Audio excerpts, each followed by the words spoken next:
I've been living in Winston-Salem for about 4 months. I moved here from Boone, but I'm originally from Chicago.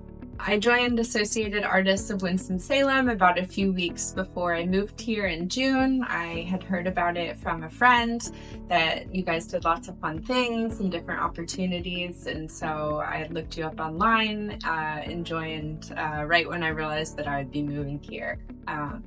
And I've been super excited to start getting involved in meeting people. So I recently finished my PhD in visual anthropology at Michigan State University and was also living in Boone, North Carolina with my partner because I was spending a lot of time in Thailand for my research, and then decided to move to Winston-Salem to join a bigger art community and have more fun things to do. The first time that I'll be exhibiting with Associated Artists of Winston-Salem is at the Benton Convention Center, where I'll have one of my weavings, and I will also be having an exhibit on the 9th floor with Culture Winston-Salem in October. So one of my favorite exhibits that I've done was in Bangkok at a gallery called Warren Lab that only exhibits artwork about environmental issues. And I had an exhibit there called Threads of Change, where I had 5 weavings made entirely from recycled materials, and each of them were about 40 feet long. And that was the first time I really had the opportunity to push myself and make something different from my ongoing body of work. So I had never created weavings that large before, and then seeing them in the gallery was really inspiring. For me to kind of see what possibilities I could move on from and continue working with, and that had led to a lot of other opportunities in Bangkok, other places in Thailand, as well as Malaysia, and so that was just super fun to have something that really changed the trajectory of what I do. All of my artwork has always been about environmental issues. I'm originally trained in printmaking and ceramics, and really used my work to talk about endangered and extinct species, as well as human-environment relationships, especially related to my research with elephants in Thailand. And I started learning weaving in about 2016 and really loved it. But I kind of felt like it was a hobby or a side project because I didn't really see a way that it connected with my environmental messaging. And then over COVID, all of the yarn stores were closed nearby me in Boone, and I really preferred to buy local materials from small businesses instead of from Michael's or other big stores or Amazon online. And so I started thinking about what materials I had at my house that I could weave with. And I was inspired thinking about a YouTube video I'd seen where people crochet bags and mats for homeless people using plarn, which is just a type of plastic bag that you cut into a long strip, and then you have plastic yarn.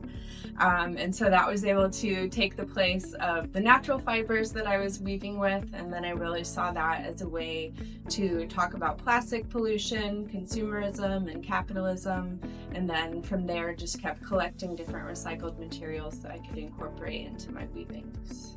To make my weavings, I collect recycled materials from my community, whether that is family members, friends, my own household, posting on Facebook or other websites asking for donations. And then I also do environmental cleanups where I organize groups to go out into rivers or other green spaces and collect materials. And that has been really exciting because 1, you're cleaning up the environment, but 2, being an artist and buying art supplies is super expensive. So having an unlimited supply of free materials is very convenient. I really kind of am open to any type of materials that I can use in my weavings. They pretty much just need to be flexible or in a straight line or something that I can cut into strips. And so I use a lot of technology things, like use old phone chargers and computer cables and headphones. I collect a lot of clothes from people, which is really fun because I feel like when people are giving me their older clothes, they're giving me their memories, kind of their own history that I get to incorporate. I've included child's toys that I've found. There's actually this one right here is a little watch that I had when I was a kid. But yeah, pretty much anything. I collect a lot of rice bags and fertilizer bags with my research and work in Southeast Asia, and bring them back to the United States to weave with. I've also used like old lighters. I did a project with some students in Mekong region, and we collected like 200 lighters that I was then able to incorporate into the weavings, which is very difficult to get onto the airplane.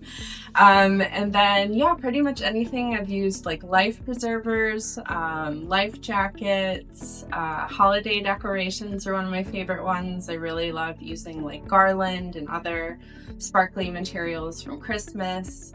When I am designing a weaving, first I think about the warp, which is the threads that run long ways through the weaving. And so I have about 20 different colors that I can choose to make different patterns from. And then from there, I start thinking about the different colors that I want to use. And so I usually will do really long weavings with just 1 or 2 colors and have them be kind of like monochrome or striped. And so once I get to that point that my warp is decided and on the loom, I go through the giant bins of trash that I have and start kind of picking what materials would have good contrast or texture with each other, and then start attaching them to each other so that I can weave with them. But usually there aren't so much themes as much as just like as many materials that I can blend into one weaving. And I really like seeing the way that they come out on the loom after I've put them together, because I don't know what's coming next until it comes off of the shuttle and I start weaving with it. So when I'm first planning a weaving, I start with the warp, which I use a cotton string for. And this process usually takes about 15 hours to get the yarn ready and then to get it onto my loom. And so I create different patterns with these colors. And then what I do is go through the huge boxes of trash that I have and start picking which materials and colors I think would go well with each other, have good contrasts and textures. And to do that, you have to have shuttles. So I have these wooden shuttles that are normally used for traditional weaving. But what I do is I have all of my plarn. So this one is a yellow Dollar General plastic bag that has been cut into strips. And so I do that with all of my material, and what I do is just use a little bit of hot glue to connect the different pieces, and then I get one long huge line of my plarn, my plastic yarn, and wrap these onto the shuttles, and then I'm able to pass them through the loom. And one of the kind of exciting things for me is that I won't really know what is going to show up on the loom until I've started weaving and sort of these get unraveled and find more and more things. So this one is some old clothes. This one was a rain poncho, fabric from a textile store, some other like plastic bags and tablecloths. So pretty much any material that I can incorporate and cut into strips, I weave with and then start working on my loom. So right now I'm doing a weaving that is green and yellow stripes. And so I'm just going through all of those different materials to get it ready. And so it takes, like I said, about 10 to 15 hours to prepare the warp, and then preparing the shuttles is kind of an ongoing process. So overall that probably takes about 20 hours. And I'm talking about doing a weaving that is about 40 feet long. So the 15 hours for the warp, and then the hours for this, and then it's usually about 40 to 50 more hours of weaving on the loom, and then taking it off the loom. I have to sew hems on it and prepare it for being exhibited. So usually it ends up being around 100 hours for a 40-foot long piece. I think the process is really meditative, and I can break it up into smaller parts. So obviously when I'm weaving, I do need to be at my studio working at the loom, but I'll take a lot of my recycled materials and sit at home and cut them while I'm watching TV or hanging out with friends and talking. And so I kind of get to do a little bit of everything everywhere. I'm always hauling my trash with me back and forth to different places. But I like that process because it gives me something else to do so that I'm not just always, weaving for 100 straight hours. I have to stop and get another task prepared so I can go back to it, and that keeps it really exciting for me to not always be doing the same thing. I'm always looking for new materials to experiment with and taking donations. There's probably about 40 or 50 different things that I incorporate in my weavings, from pretty much anything that's post-consumer waste or old clothes, technology stuff, but I'd love to think about incorporating different things. So if any of you have donations for me, I'd be happy to weave with them. I split my time between Southeast Asia and the United States, mostly in North Carolina and then mostly in Thailand. And part of that is related to my ongoing research, but also my own art practice. I'm represented by a gallery in Bangkok. I've been doing residencies and other exhibits through them. So my practice looks a little bit different on these different continents. When I am in Thailand, I'm generally working on smaller looms or tapestry looms, although I have borrowed really large jack looms from a friend. But my projects there are a little bit more limited on how long I'm staying or the place that I'm staying at, whereas here at my home studio, I'm always using my favorite loom. And so I don't really have a preference between each place, but I really like seeing how they sort of contribute to different bodies of work. And in Thailand, my work tends to be a lot more collaborative and socially engaged through workshops and other programming. And then I'm also a founding member of the Mekong Artworms Collective. And so we do research and art projects along the Mekong River. And something I've really loved with that and working with other people is kind of relinquishing control that you have over your own work. But when you start working with other people, you need to really think about what their ideas bring to a project and not being in charge. And I've found that to be really rewarding and inspiring because it pushes me to do things that I wouldn't normally bring into my own practice. So since I really use my work to talk about plastic pollution and trash, I really like sort of the play that my weavings are hopefully aesthetically pleasing when you first look at them. I get comments from a lot of people that from farther away, they thought it was just a traditional weaving with natural fibers. And then generally when people come up closer to the work, they start realizing all the different things that are in there. And so I really hope that people are confronted with this idea that everything we consume eventually becomes trash, whether it ends up in landfills or something much worse, like ending up in natural spaces, and really hope that people start thinking a little bit more about our own sustainable practices and ways that we can cut down on waste.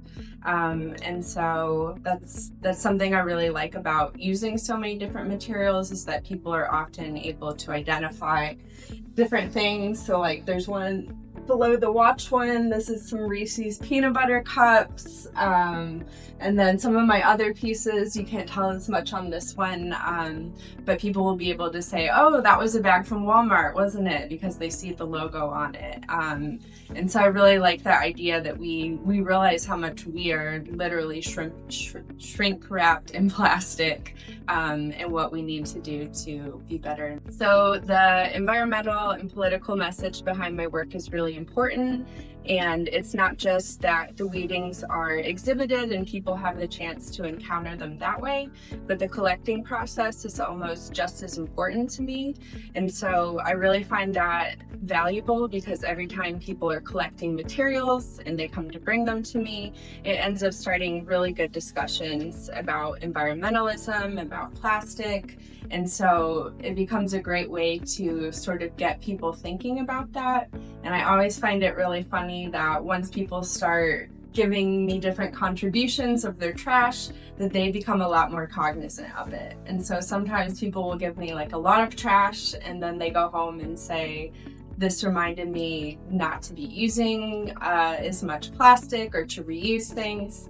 And then on the flip side of that, there's people that just continue to give me their trash every week, every month, and kind of feel embarrassed or a little bit shameful about it, which I think is really interesting, that once we have more awareness of what we're doing, it's not always easy to actually change our behaviors. And so I'm hoping that through collecting and taking those donations, that those conversations and thoughts start. And then I also really enjoy hearing people's reactions when they see my work at galleries or museums, that they expected it to be something different and then realized it was trash upon closer inspection.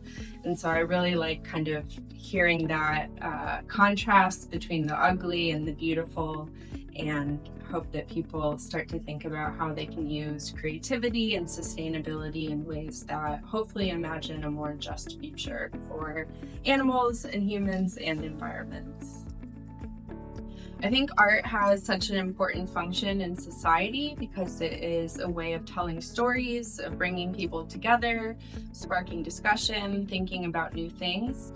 And so I am really drawn to the artivism movement, which is a combination of the words art and activism. And something I really do as part of my practice as a social practice artist is doing a lot of community workshops where I'll give a short lecture on artivism, incorporating different kinds of protest and social justice actions into artwork, and then follow that usually with a trash weaving workshop. And what I really love about that, for one thing, is that with workshops, people often show up as strangers and then leave with a couple of new friends that they've just spent time making something with. And I think that is really powerful in today's world, that communities are really siloed and isolated from each other, and art can bring us together. And then also, especially when I work with high school or college age students, reminding them that they too can be artists and activists, and that they can use their expression, their power, their voice to really try to make a change in the world. And so even though my work is really focused on environmental justice, I see so many possibilities for art being a way to talk about healthcare, to talk about gender issues. It's really such an important medium or conduit for sharing stories that might shape a better world. So I've been working in Southeast Asia since 2017, when I was first doing volunteer work with an elephant conservation organization over there, and thinking about the way that art raises awareness about environmental issues. And then since then, I have lived in Cambodia and worked for a natural history museum as their exhibit designer. And then during my PhD research in Thailand, my dissertation was about the role of environmental artists in activism movements in Thailand. And so I really spent a lot of time making new friends and collaborating with artists over there who are also working on issues that I find really important. And then one of my side projects was also working with a cooperative of women weavers in northern Thailand. And that was really special for me to be able to see their practice and their process, and really learn about such a beautiful history that they've had with their weaving, starting from young girls, weaving all the way up till they're 70, 80, 90 years old. And so there's so much that I've learned from Thai artists and Thai craftspeople that inspires me a lot in my practice.